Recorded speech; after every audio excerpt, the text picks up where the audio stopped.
Сәлем. Бүгін мен спорт жарақаттары саласында өте кең таралған тақырып туралы сөйлесетін боламын. Өте кең таралған. Байлам жарақаты бұл ақыл байламы. Ақыл байламы тізе буынының ішінде орналасқан байлам және ол спортпен айналысу кезінде жиі жарақаттанады немесе жыртылады. Бұл байлам жол көлік апатында немесе үйде кішкентай құлау кезінде де жыртылуы мүмкін.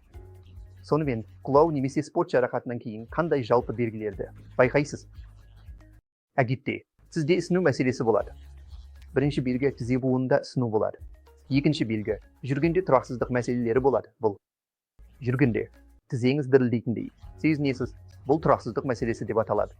Ақыл жыртылғаннан кейін, бұл жыртылудан кейін көрінетін, өте жиі кездесетін белгі. Егер сізде осы белгілер болса, дереу дәрігерге қаралуыңыз керек. Себебі, егер бұл тұрақсыздық мәселелерін елемесеңіз, ақыл байламы көп байламды жарақаттарға әкелуі мүмкін. Өйткені тізе буынында 4 байлам бар. Олардың екеуі крест тәрізді байламдар деп аталады, ал екеуі мениск үшін соққыны сіңіретін байламдар. Сондықтан ақыл байламы жыртылған болса, және оған дұрыс күтім жасамасаңыз, немесе тиісті ем жасамасаңыз, ол мениск жыртылуына әкеледі. Бұл өте жиі кездеседі. Сондықтан егер сізде тұрақсыздық мәселелерінің белгілері болса, әрқашан дәрігерге қаралу қажет.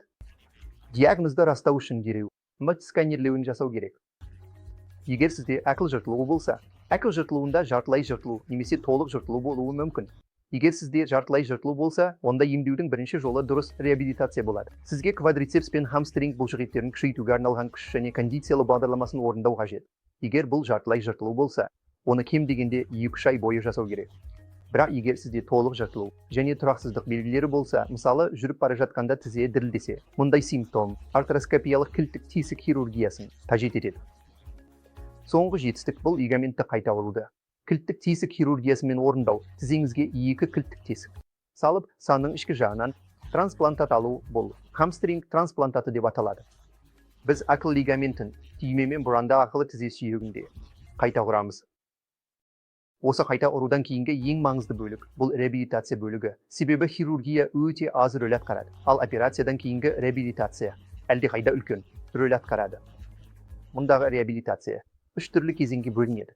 Біз оны 0-ден 3 айға дейін бөлеміз. Бұл бірінші негізгі күшейту бағдарламасы. Келесі 3 ай күшпен кондициялау бағдарламасы, ал соңғы 3 ай ептілік пен төзімділік бағдарламасы. Сондықтан осы бүкіл бағдарламаны 8-9 ай уақыт аралығында өтіп болғаннан кейін ғана спорттың бәсекелестік деңгейіне қайта оралу жақсырақ болады.